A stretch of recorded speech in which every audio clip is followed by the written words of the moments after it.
In episode 3, we see Arisu feeling guilty after winning the game and killing a tiger. Usagi gives him some words of encouragement, letting him know that it amazes her that she's willing to do anything in order to survive. We cut to the dude with silver hair who finds a piece of paper with squiggles on it. Looks like something I draw, like a ball of yarn bent out of shape. Shibuki realizes her visa is ending and swears that she'll win the game to return to her original life where she worked really hard to get that promotion. Arisu and Karube return and talk to the others about the radio broadcast and the beach. Karube is determined to go, but Chora and Shibuki's visas are expiring and they must participate in a new game. Karube says that they'll play together and then go to the beach afterwards. This group works so well together, I'm sure they'll make it to the end. As Arisu is overlooking the city, he turns to find the ghost of the woman that he killed, but then it just turns out to be Shibuki. He is still feeling guilty after completing the tag game. Shibuki tells Arisu that on her very first game day, everyone died except for her. She didn't want to die like them and instead only wanted to survive. Like, yeah, I would too. In another scene, you find Karube at the bar he used to work at. He grabs a wing, which we can assume he was going to propose to the barmaid he was hooking up with. I didn't know he was that serious about her, but there you go. The group makes it to the botanical garden for their new challenge. They come across 3 white tables, one with numerous tools that are free to use, the other with smartphones, and the last one with some snazzy sport goggles. They pick up their phones and an announcer can be heard through the loudspeakers and tells them to enter the botanical gardens once they put on their snazzy goggles. This game is revealed to be a 7 of Hearts difficulty, which Arisu recalls that a Hearts game is where you play with other people's hearts and then tear them apart. Well, according to that one dude with the hat. Anyways, the game is finally explained to them. The group has to play a deadly game of hide and seek where one of them is the wolf and the others are the lambs. The lamb found by the wolf will become the next wolf and must hide so that the wolf does not find them. Whoever is the wolf at the end of the game wins, but the other 3 lambs will find their colors explode after a time limit of 15 minutes. So this means only one person will make it out alive. Well, that sucks. Chota is chosen as the first wolf and 15 minutes is put up on the board.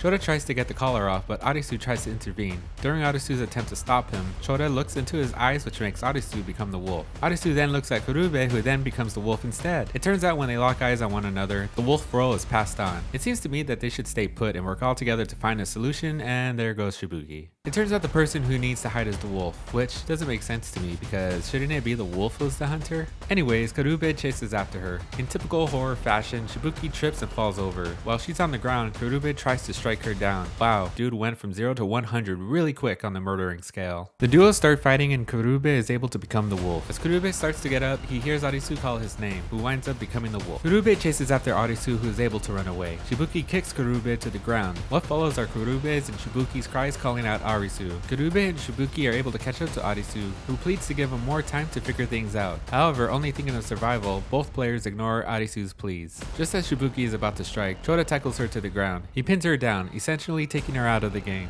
With only 8 minutes left in the game, Arisu desperately tries to take off the snazzy goggles with the tools from the beginning of the game. However, Arisu is unable to take it off and gives up. In the last 5 minutes of the game, flashbacks to Arisu's past show his unwavering friendship to both Chota and Karube. Arisu decides to drop out of the game and begins to look for the others in the hope of giving up his role as the wolf. He calls for his friends who decide to remain hidden as they themselves have resigned from the game in order to let Arisu live. Arisu finds Karube but he's out of time. The collar explodes and he suddenly drops dead in front of Arisu's face. Chota and Shibuki have met a deadly end too. Arisu breaks down as the episode comes to an end. What the f***?